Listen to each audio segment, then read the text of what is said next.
Bom, boa noite de novo. Não tava gravando, agora tá. Isso falou assim, qual que é a meta? Olha, hein, Paulo, escutando o áudio aí, liga no microfone, daqui a pouco vaza informação proibida aí. Brincadeira, nem sei se foi o Paulo, mas acho que foi. Gente, tô sem câmera, tentei corrigir aqui, não consegui, mas a aula de hoje, vocês sabem que a gente tem 2 horários, e aí eu vou dar mais ou menos uns 40, 50 minutos de aula, dou um intervalo para vocês de uns 20 minutos, depois a gente volta para a segunda parte. E aí no intervalo eu tento resolver o que aconteceu aqui, tá bom? Mas aí por enquanto a gente vai sem mesmo, mas aí eu vou transmitir tela também. O importante vai ser vocês me ouvirem e verem a tela. A aula de hoje vai ser uma aula muito legal, muito importante. A gente vai ver um tema importantíssimo. A gente está, né, já tem umas semanas que a gente está estudando a crise da monarquia, a crise do império. E aí a gente está quase chegando lá na proclamação da República. E hoje a gente vai chegar no evento mais importante desse final de império, quase república, que foi a abolição da escravatura. Tá bom? Então hoje a gente vai... Boa noite, Vitória. Boa noite, Miralva. Então hoje a gente vai ver a abolição, o que aconteceu antes disso, como que ela aconteceu, e vai ser uma aula super importante. Vocês vão precisar prestar muita atenção, entender direitinho e participar também, tá bom? Mas aí essa parte vai ficar mais para o final da aula. Por enquanto a gente vai... vou transmitir a tela e a gente vai começar a ver os slides, tá bom? Aí a gente vai... Boa noite, Vitória. Boa noite a todos. Boa noite. Boa noite. E aí a gente vai começar bem devagarinho, tá bom? Vocês vão copiando. Mas é sempre aquilo. Eu sempre vou dar um tempo para vocês copiarem depois, e aí vocês podem prestar atenção no que eu estou falando, tá? Vou transmitir a tela aqui, vocês me avisem quando tiver vendo.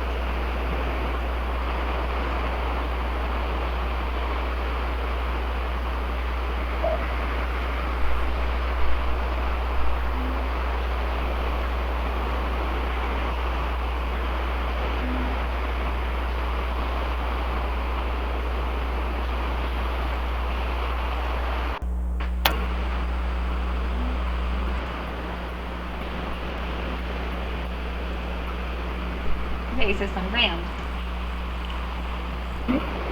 Sim. Beleza. Então, vamos lá.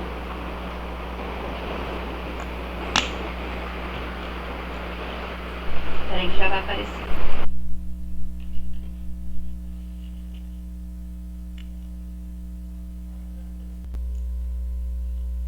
Estão vendo aí? Sim. Tá. Ah, Jesus.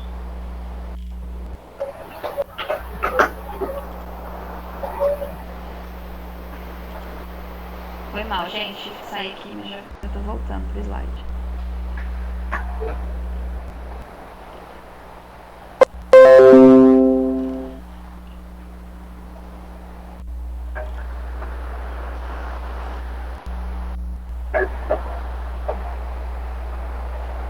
Pronto.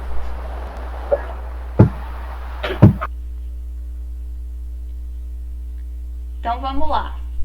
Estão vendo aí, né? Bonitinho. Posso começar. Então, nas últimas aulas, a gente viu muitos eventos que marcaram o final do Império no Brasil, né? Desde a Guerra do Paraguai, até as crises políticas envolvendo Dom Pedro, a força do movimento abolicionista, a força do movimento republicano, depois da Guerra do Paraguai. E aí hoje a gente vai ver a abolição, que, como muitos de vocês devem saber, aconteceu em 1888, ou seja, um ano antes da proclamação da República. Então vocês estão vendo que a gente já está chegando bem pertinho da proclamação da República, né? Que é o que a gente vai entrar daqui a pouco. E aí esse processo que a gente está vendo é muito importante também, até chegar até chegar na proclamação. E hoje a gente vai ver o evento mais importante desse período no Brasil. Foi basicamente o último movimento assim do Império antes da proclamação, e foi muito importante e foi importante diretamente para a proclamação. A gente vai ver isso também. Então vocês podem anotar aí a abolição da escravatura, podem colocar o número 5, porque como eu já expliquei várias vezes, a gente está vendo vários movimentos, vários eventos políticos importantes para a proclamação da República. Então, esse já é o quinto muito importante que a gente está vendo. E ele certamente é o mais importante para esse momento que a gente está estudando. Então, podem colocar aí e vamos lá. Vou passar, tá bom? Então, como a gente viu, a partir da década de 80, a pressão pelo fim da escravidão atingiu o seu auge aqui no Brasil. Depois que a Guerra do Paraguai acabou, a gente viu que o movimento republicano, que ele tinha ficado de lado durante a guerra, e o movimento abolicionista, eles ganharam força. E aí, mais uma década depois, na década de 80, a pressão pelo fim da escravidão, a luta abolicionista, ela atinge o seu auge. Então, o auge dela é na década de 80. E esse movimento, ele estava dividido entre duas correntes principais. Principalmente se a gente for pensar nas pessoas que eram atuantes no período na luta abolicionista. Então, intelectuais, advogados, jornalistas, né? Todo esse pessoal que formava o movimento abolicionista, principalmente urbano, eles eram divididos em dois. É para copiar, Vitória? É para copiar, mas pode esperar eu falar. Pode deixar eu explicar tudo e pode copiar depois, que eu vou dar um tempo, tá? Mas é para copiar. Então, os moderados, e aí um grande representante dessa vertente dos moderados era o Joaquim Nabuco. Qual que é a diferença entre a gente vai ver os radicais logo embaixo, e aí eu já vou explicar o que os moderados eles pediam. Eram abolicionistas que acreditavam que a abolição, que o fim da escravidão, ela podia acontecer em um viés pacífico. Então eles eram contra, por exemplo, as revoltas, as rebeliões. Eles acreditavam que isso podia acontecer de uma forma pacífica, sem violência e por vias legais, por leis. E também concordavam que ela poderia acontecer em etapas, que é o que estava acontecendo, né? Lembra que a gente viu várias leis abolicionistas que vinham uma depois da outra, que eram leis gradativas, que iam acabar com a escravidão a longo prazo, né? Então, isso era o que os moderados acreditavam. E os radicais, e aí o Luiz Gama faz parte dessa vertente, a gente já estudou o Luiz Gama e vai falar mais sobre ele. O José do Patrocínio, eles eram radicais. Eles acreditavam e eles apoiavam revoltas, fugas, movimentos que usavam da violência contra a escravidão. E eles não acreditavam no fim da escravidão gradativa, por vias legais. Eles achavam que tinha que acabar de uma vez só. Se precisasse usar a violência, que fosse usada, tá? Essa era basicamente a diferença deles. Mas todos eles, independentemente dessas vertentes, eles foram muito importantes nesse período, principalmente na década de 80, nas suas lutas, nos seus escritos, nas manifestações de rua que eles participavam, nos discursos que eles faziam para chamar o público para o movimento abolicionista. Então eles foram muito importantes, tá bom? Vou dar uns minutinhos para vocês escreverem.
Já terminei, Vitória. Tá bom.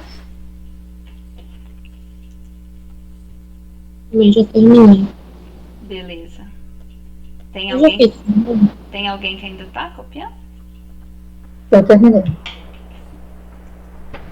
Eu terminei, Vitória. Já terminei, professora. Claro. Beleza, então vou passar, tá? Até aqui alguma dúvida? Tudo certo?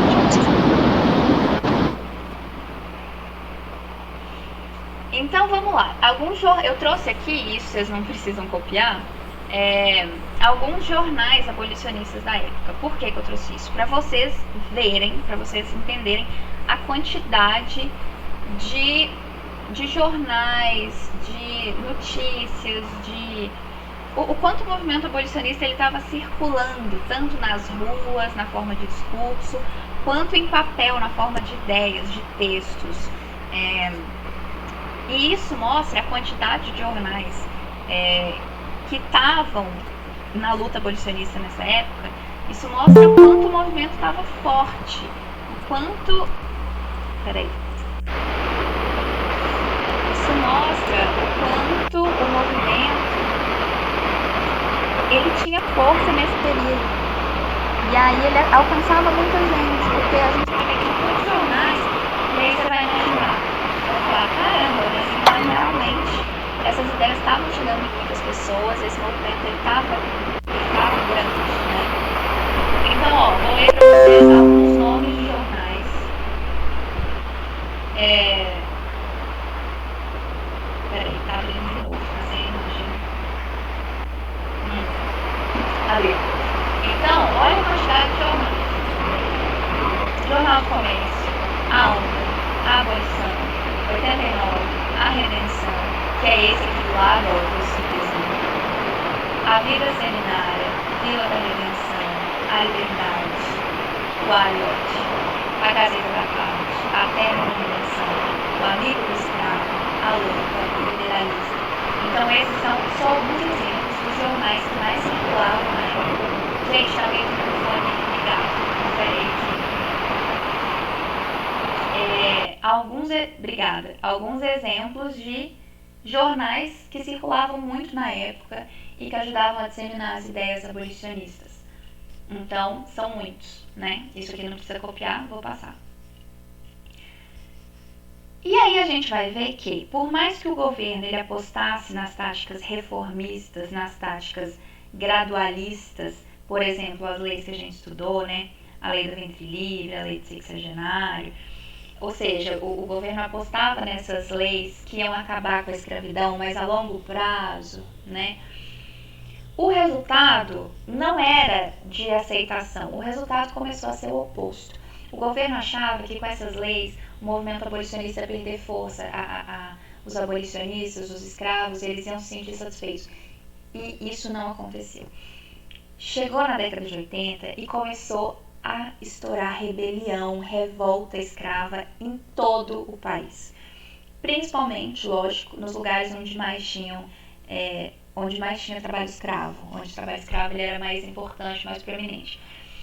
E aí começou a estourar rebelião por todos os lados. A violência ganhou um outro papel, porque até agora na escravidão, qual que era a lei? O branco podia ser violento, podia usar da violência contra os negros. Agora acontece uma reviravolta. Os escravos, eles começam a usar da violência também contra os seus senhores. E aí começa a surgir rebelião para todos os lados. E o clima ele fica muito pesado. Por quê? Porque todo mundo estava sentindo a violência. Era muito comum você ver grupos de escravos fugindo de uma fazenda e chegando na cidade. O clima da violência, da insegurança, tomou conta. E os senhores, eles começaram a ver que o fim da escravidão estava muito próximo, que não dava mais para segurar. Lembra que eu já falei para vocês que todo mundo já sabia que a escravidão ia acabar? Porque, por exemplo, em 1850, quando acaba o tráfico, ou seja, não podem vir mais pessoas da África escravizados para cá, pessoas negras para cá, todo mundo sabe que a escravidão em algum momento vai acabar. Por quê? Porque não podem vir novos escravos, só os que já estavam aqui. Aí depois vem a lei do ventre livre, ou seja, os que nasceram depois daquela data não poderiam ser mais escravos. Ou seja, quando o último ventre livre morresse, não ia ter mais escravos. Vocês percebem? Ou seja, essas leis, elas assumiam a escravidão vai acabar, mas vai acabar daqui, sei lá, quantos anos? 80 anos, pelo menos. Previa-se que a escravidão, a partir dessas leis, ia acabar em 1930, se eu não me engano. Ou seja, todo mundo sabia que ia acabar, mas eles queriam adiar ao máximo. Só que a gente está no momento aqui, gente, em que está nos últimos anos. O negócio ele tinha chegado ao limite. Por isso que estava esse clima de muita luta, muita revolta. O sistema escravista tinha chegado no seu limite. E aí, os senhores, eles ficaram loucos, eles ficaram muito preocupados. Por quê? Porque a maior parte do seu patrimônio estava... Gente, toda hora, quando alguém pede pra eu preciso sair pra aceitar.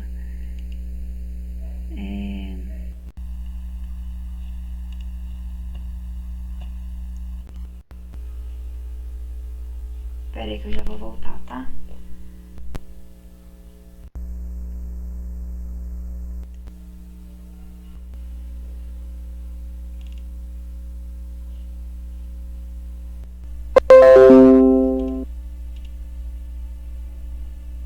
E aí, quando eles perceberam que a escravidão estava acabando, que eles iam perder boa parte do seu patrimônio, nessa altura ninguém sabia ainda se ia ter indenização para os senhores, se não ia, eles começaram a pegar muito mais pesado com seus escravos, eles começaram a exigir uma carga ainda maior de trabalho. E isso só piorou a situação, né? Isso com certeza só piorou a situação. E aí, quais foram as consequências disso? Fugas constantes, ataques, assassinatos de fazendeiros, de feitores, protestos de forros que eram negros livres, de pessoas comuns, de populares.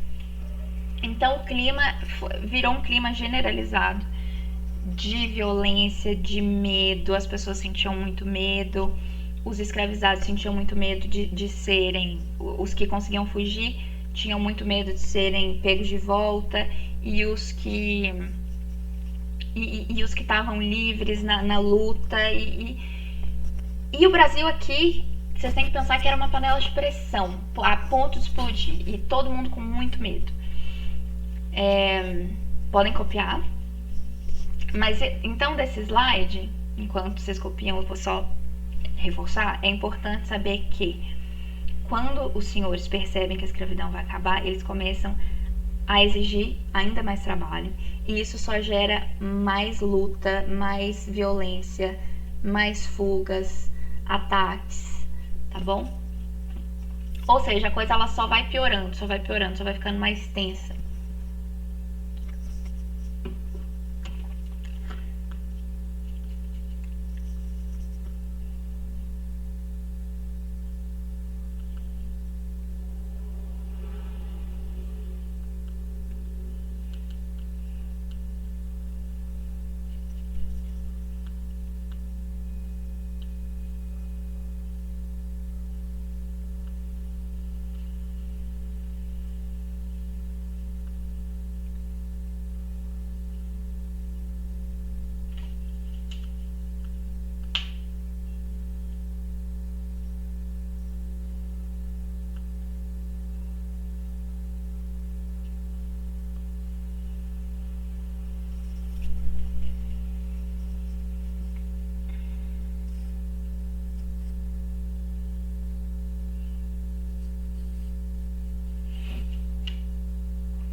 E aí, estão terminando? Eu tô na última. Vitória. Quase. Eu tô terminando. Tô na última. Já acabei.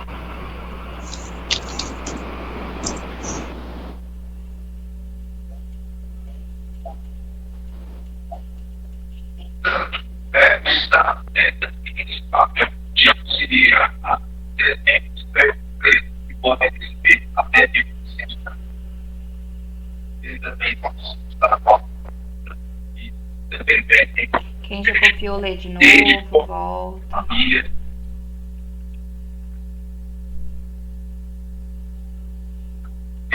Ô, Vitória, Oi. o que é protesto de forros? Forros É. são negros livres, ex-escravizados que conseguiram a alforria. Lembra da palavra alforria? E aí você vai lembrar, forros eram os libertos. Obrigada. Nada.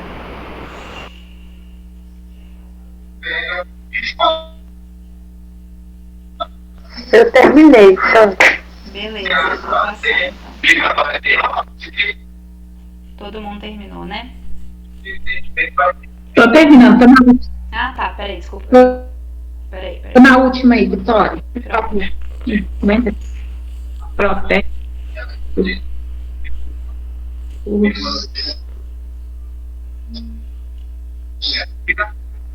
Ô, Cláudio, baixa a televisão aí.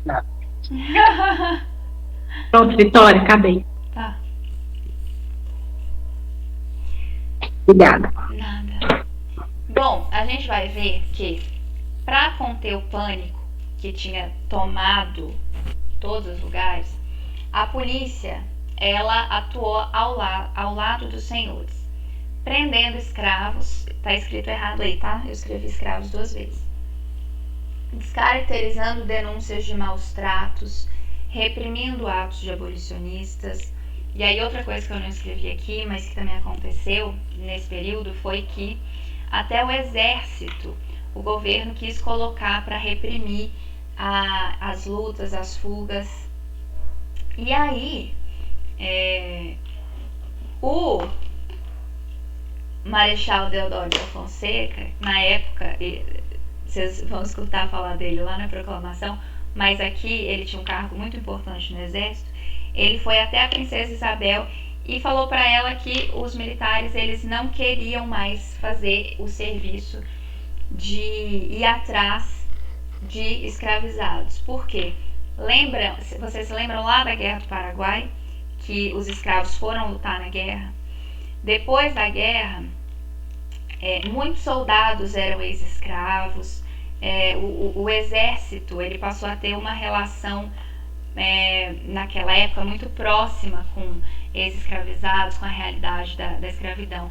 E aí, anos depois, os soldados eles pararam de querer ir atrás dos escravos que fugiam e fazer esse trabalho. Então isso é uma coisa bem legal da gente saber que aconteceu nesse período.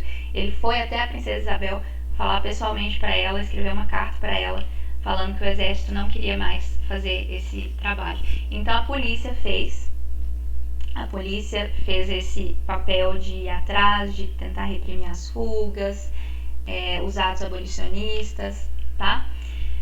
Mas a indisciplina, ela tornava-se coletiva e os crimes cada vez mais violentos, rompendo um dos tabus da sociedade escravista, o monopólio do castigo corporal por parte dos brancos. Então, eu falei isso lá no outro slide. Até aqui, fazia parte da estrutura escravista um sistema muito claro. Os brancos, eles tinham o monopólio do castigo corporal. O que quer dizer isso? Só os brancos podiam violentar, bater, castigar. E aqui acontece uma inversão. Os negros, eles partem para a luta violenta, para a luta... Não que isso não existisse antes, a gente já estudou isso. Claro que isso já existia, mas aqui isso acontece quase de forma sistemática. Aqui nesses últimos anos da escravidão, a gente vai ver que isso aconteceu muito, inclusive por isso gerou esse pânico em larga escala, né?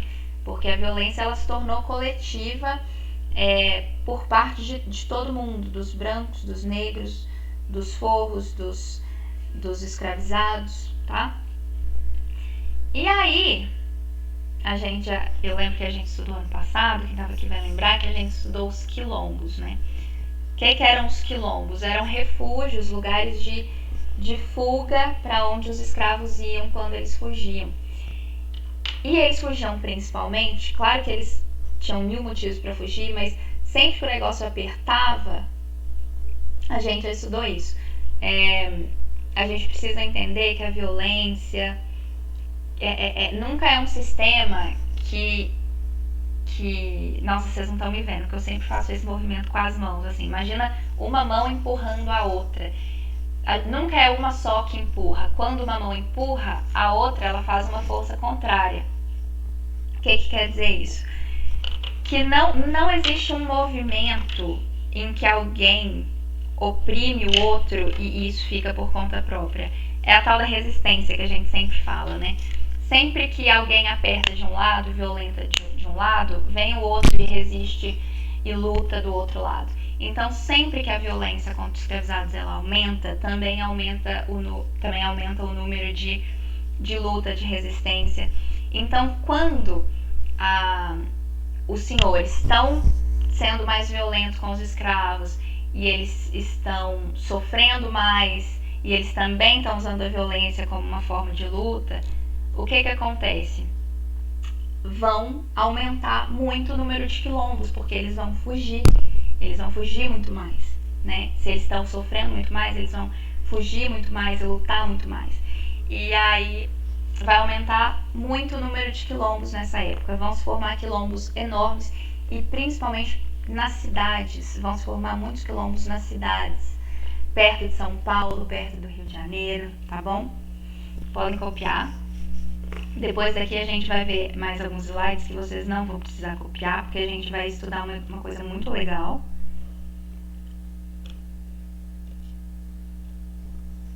A gente vai estudar a história de um desses quilombos que se formou em uma cidade grande, nesse período de muita luta, de muito pânico, de muita violência.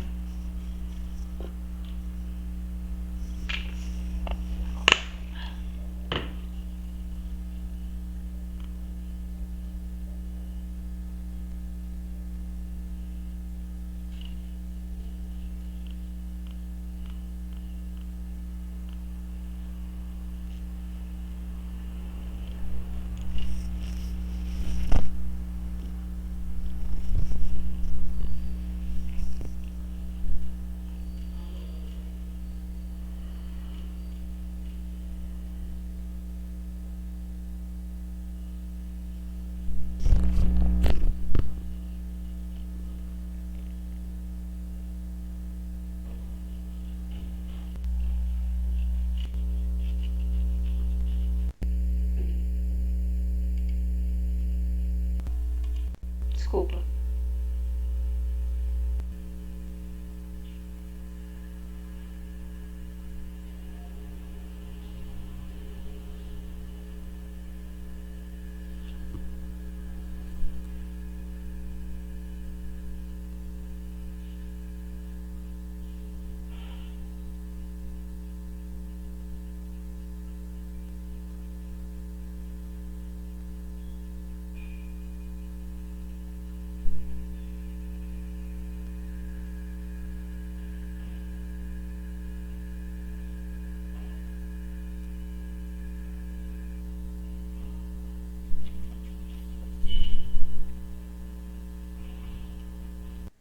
Espera aí só um minutinho. Vou sair aqui rapidinho, 1 minuto, vou deixar o slide aqui para vocês terminarem de copiar.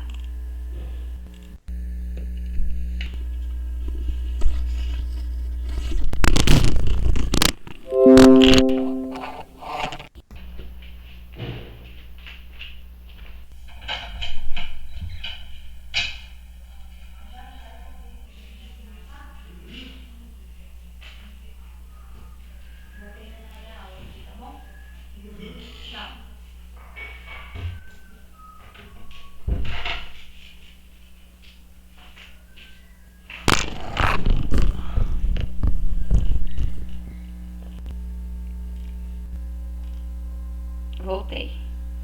E aí?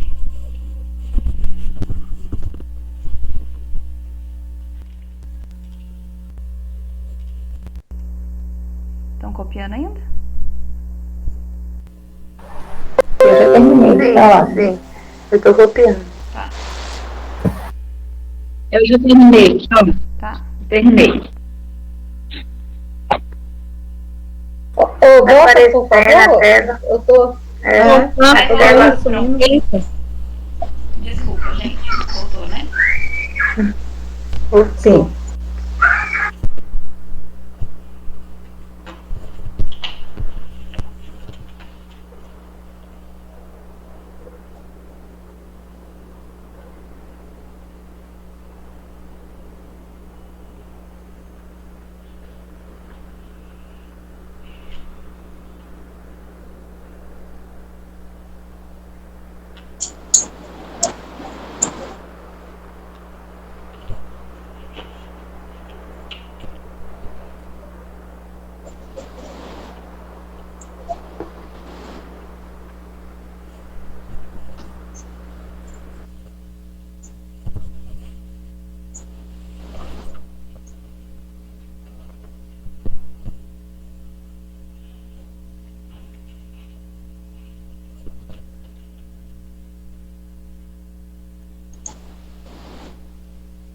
Terminei. Pode passar? Não, professor, só um minutinho. Tô acabando aqui, tô na última. Tá. Ainda não. Tá, fica tranquilo, pode deixar.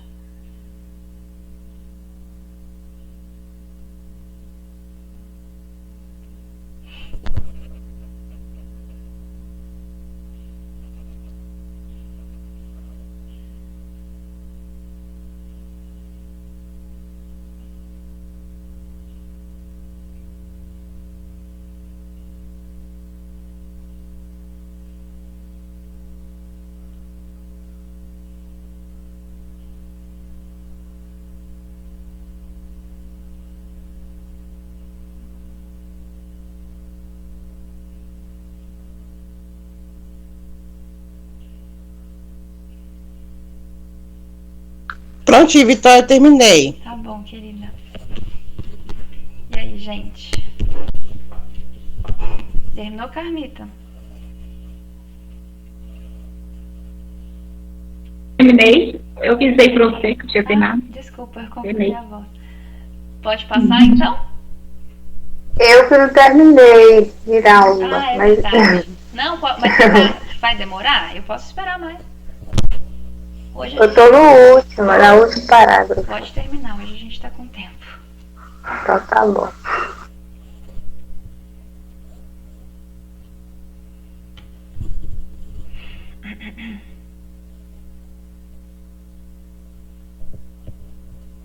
Ô, Vitória. Oi. Semana que vem a gente está de recesso a semana Isso, semana que vem é recesso, tá? inteira? É. Glória a Deus.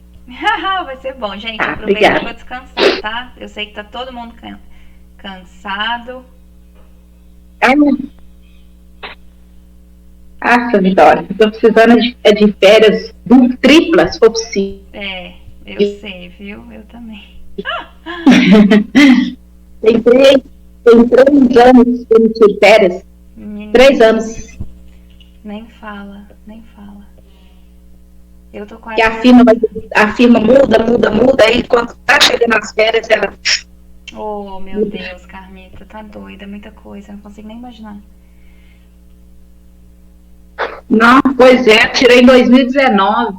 Nossa, Tá com 3 anos. É porque a pois firma muda muito, né? Vai mudando.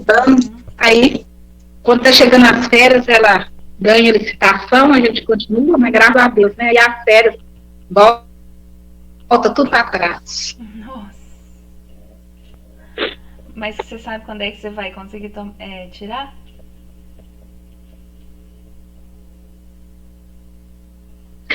Falou que é agosto. Ano que vem. Tá. É agosto.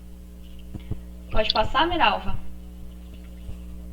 Mas a gente vai Deus vai dando força aí. Vai. Só um minutinho. É difícil, viu? Muito tempo. Nossa, não consigo nem imaginar. Eu tô cansada porque eu tô há 2 anos sem coincidir férias da graduação e da EJA. Imagina só, você que trabalha pesado lá. Cansativo. Pois é. Aqueles porteiros lá, Vitória, Terminei, Vitória. tem uns, aqueles Terminei. lá do CT, eles chegam a ficar até 4 anos sem férias. Tá doido. Gente, nossa, isso não devia poder acontecer. Meu Deus. Pois é, mas tá acontecendo. Gente, vamos continuar aqui, que agora, essa próxima parte vocês não precisam copiar, mas é uma parte muito legal disso aqui que a gente tá vendo. A gente vai conhecer a história de um quilombo desses que eu falei pra vocês, que surgiram vários em áreas urbanas com esse aumento enorme das fugas nesses últimos anos da escravidão. A gente vai estudar a história do quilombo do Leblon. Alguém já escutou falar?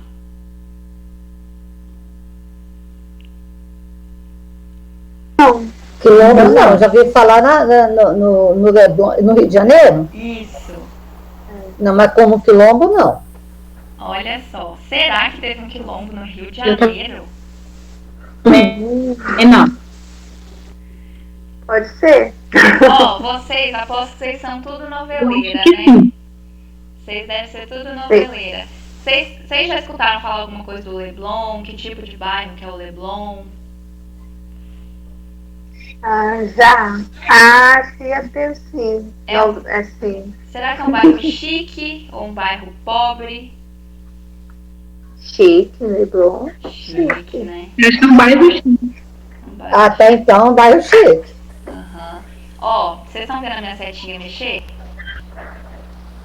Sim. Eu tô. Sim. Tá vendo esse bairro aqui? Uhum. Isso aqui Hum. é o bairro do Leblon.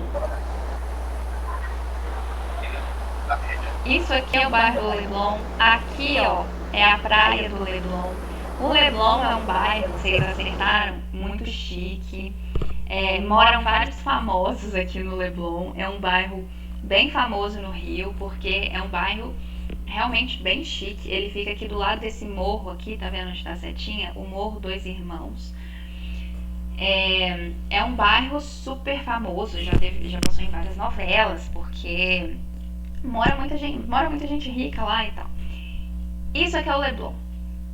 Aqui, É de frente pro mar, né? de Também, frente né? pro mar. Isso mesmo, ó. Aqui tá a praia, aqui tá o mar. Aqui é a praia do Leblon e esse bairro aqui é o bairro do Leblon. Tem até um meme muito engraçado que aconteceu há uns anos atrás.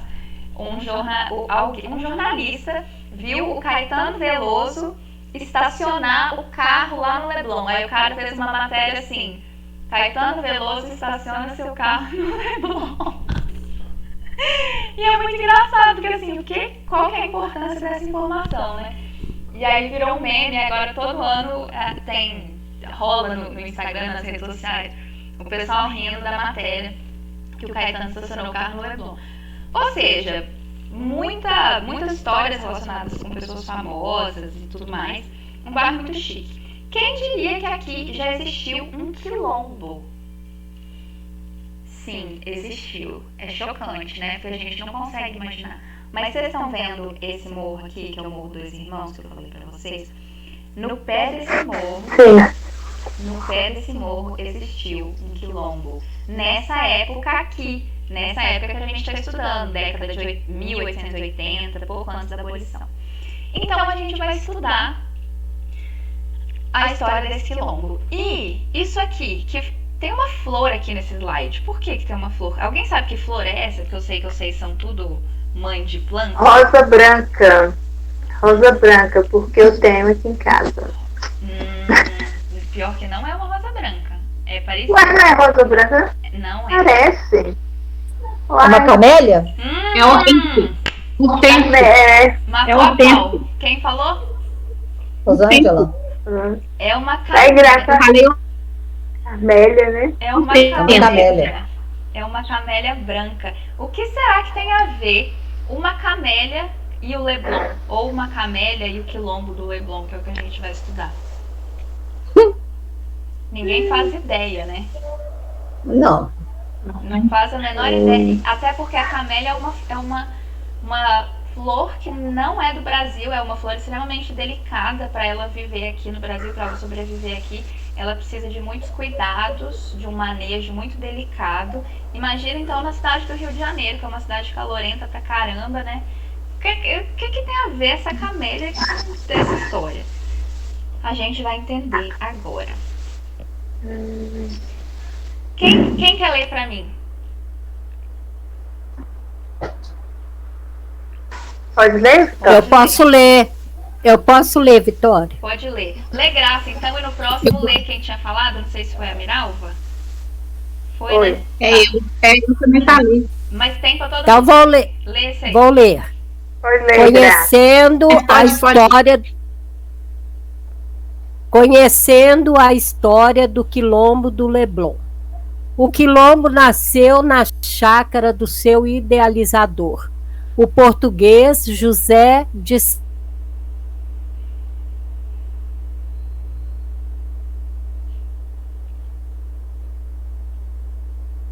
a Seixas e Companhia, localizada no centro da cidade, era ponto de encontro e prosa de famosos abolicionistas. O poeta Olavo Bilac, o jornalista José do Patrocínio, o jurista Rui Barbosa e alguns intelectuais de renome como André Rebouças, Paula Ney e Joaquim Nabuco, quase todos favoráveis a um projeto de abolição imediata e sem indenização. Muito bem, Graça, obrigada. Ou seja, essa galera aqui, ó, quase todos favoráveis a um projeto de abolição imediata e sem indenização, de qual corrente que eles participariam, então? Se eles apoiam essas medidas? Radicais. Radicais, isso mesmo. Então vamos entender. O cara é um português, um comerciante. Ele tem uma casa comercial no centro da cidade. Ou seja, ele é um homem que tem dinheiro, que tem, né, posses. Ele é amigo, ele está em contato com muitos abolicionistas intelectuais. A maior parte deles abolicionistas radicais.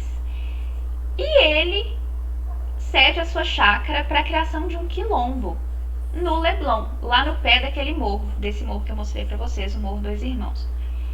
Esse aqui é o morro, pode ter sido aqui em qualquer área, né? A gente não sabe ao certo.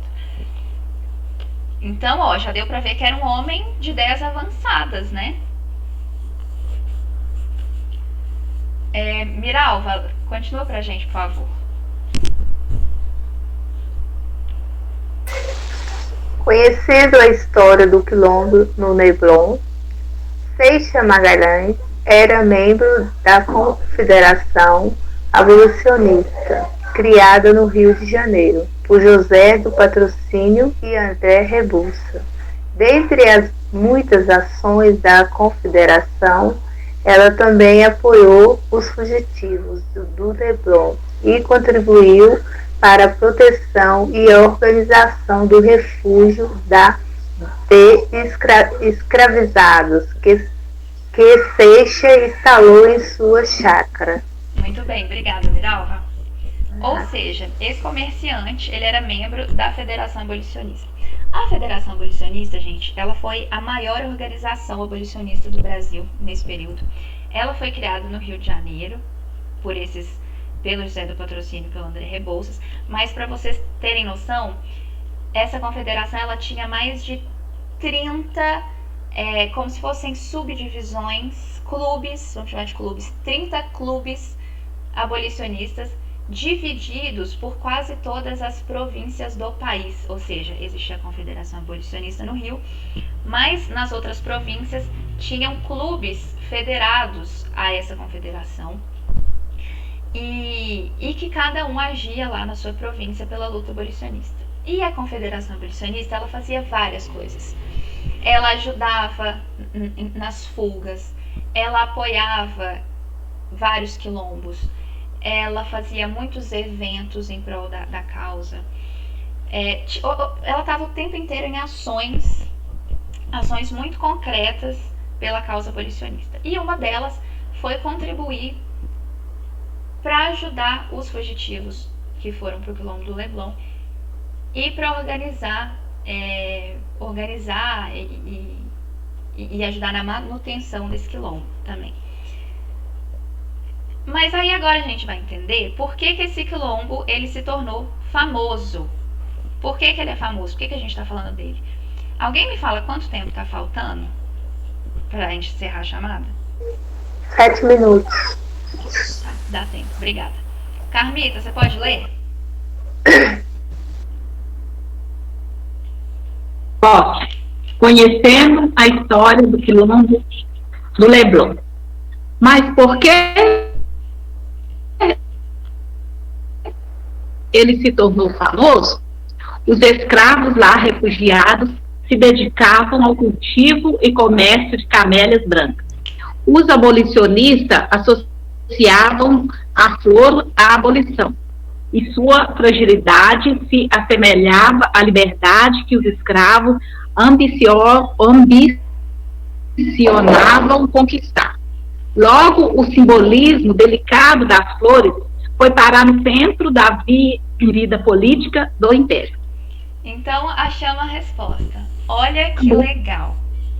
Lá na chácara onde estava o quilombo do Leblon, tinha a prática, o comércio, o cultivo e o comércio de flores, especialmente das camélias brancas. As camélias brancas, como eu falei para vocês, e vocês devem saber disso mais que eu, é uma flor muito delicada, é uma flor rara que tinha acabado de chegar no Brasil. Então, para ela sobreviver, ela tinha que ser muito bem cuidada.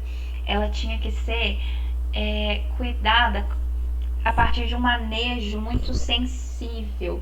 E os abolicionistas, eles usaram isso como uma metáfora à abolição, ou seja, a fragilidade das camélias era como a liberdade que os escravos tinham que conquistar. Ela era frágil e ela tinha que ser cuidada, manejada, primeiro por mãos livres, não por mãos escravas, mas por mãos livres, porque ela era um produto sensível. Olha isso. Então esse simbolismo, ele virou uma ação política. Como? A gente vai ver agora. Alguém pode ler aqui? Vou ler, Vitória. Tá. Conhecendo a história do quilombo do Leblon. Portar uma camélia branca na lapela do paletó era uma declaração de apoio à causa da evolução e sinal de apoio e proteção para escravos fugidos. Essa moda pegou em várias províncias do Império e o peso da adesão popular à causa abolicionista só crescia. Obrigada, Yara. Então, gente, olha que legal. Isso virou um símbolo tão forte que todas as pessoas que eram abolicionistas, pessoas forras, ou seja, que conquistaram a sua liberdade, escravos, todo mundo que era da luta abolicionista de alguma forma começou a usar camélias brancas na lapela do paletó. E isso significava que eles eram favoráveis à abolição, que eles eram que de alguma forma eles estavam envolvidos nisso. E aí o que começou a acontecer em várias províncias? As pessoas começaram a usar as camélias para atos políticos concretos. Por exemplo, em São Paulo, os escravos que vinham das fazendas de café do interior, eles eram orientados a esperar alguém usando uma camélia para buscá-los nas plataformas de desembarque da estação central. Ou seja, os escravos fugiam de São Paulo e vinham de trem para a cidade. E aí os abolicionistas, que iam provavelmente mandar eles para algum quilombo, para algum refúgio, falavam: olha, espera alguém que esteja usando uma camélia branca. Confia só nessa pessoa, ela vai te levar para onde você precisa ir. Lá em Recife, uns abolicionistas, eles batizaram de camélia um barco, uma barcaça, que ia levar escravizados para o Ceará, onde a escravidão já tinha acabado. Ou seja, olha isso, que legal, olha que história legal. Ninguém nunca tinha escutado falar dessa história, né? Não, eu nunca ouvi falar. Não é muito legal? Sim. A chamada vai acabar. Eu vou dar um intervalo para vocês de 20 minutos, pode ser? Vamos combinar de voltar. Sim. Vamos combinar de voltar 8h25, pode ser? Pode. Pra mim tá ótimo. É bom que eu tenho umas coisas pra fazer ali. Vou fazer agora. Tá. Pode. E ó, é Pode. pra voltar, hein? Depois A gente eu vou sai, atrás de com quem não certeza. voltar os fujão. Depois eu vou atrás de quem não voltar. Quero todo mundo aqui. Então, até já. Beijo, até já. A gente sai, né? Isso, sai e entra já. Alô. Dá um link novo no grupo, porque esse aqui vai cair. Tchau. Ok, tchau. Tchau.